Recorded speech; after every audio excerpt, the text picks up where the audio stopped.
Même élan à Yargo, dans la commune de Touessin, le Front de défense pour la patrie a vulgarisé les idéaux de la révolution progressiste populaire ce 12 avril.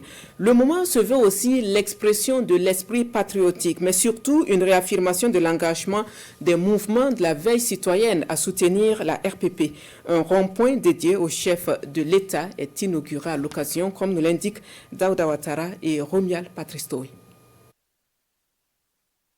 Une mobilisation des grands jours ici à Yargo, village situé dans la commune rurale de Touessé, province du Bas-Zéga. À l'appel du Front de défense pour la patrie, ces centaines de personnes sont sorties pour apprendre davantage sur la révolution progressiste populaire RPP.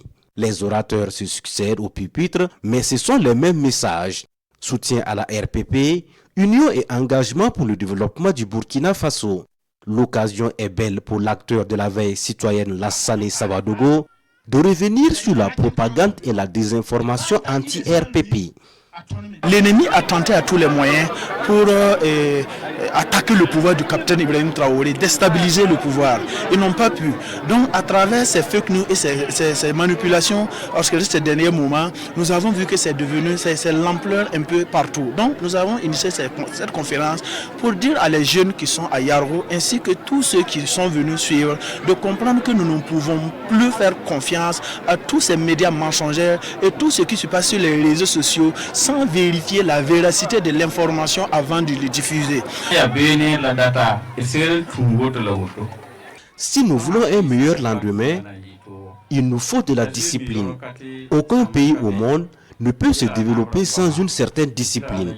Je vous exhorte alors à écouter les autorités administratives et traditionnelles de votre localité. Pour marquer son adhésion à la vision du capitaine Ibrahim Traoré, la veille citoyenne de Yargo construit ce rond-point.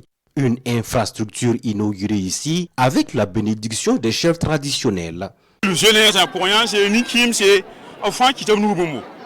Jeunes, vieux, hommes et femmes, tout le monde a cotisé pour la construction de ce rond-point parce que nous sommes satisfaits du travail du capitaine Ibrahim Traoré.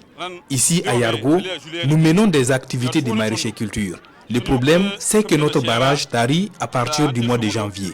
Nous demandons alors de l'aide pour réhabiliter notre point d'eau.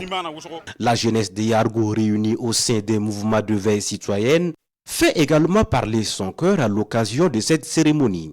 Des viols sont ici remis au profit des personnes déplacées internes et des personnes vulnérables de la localité.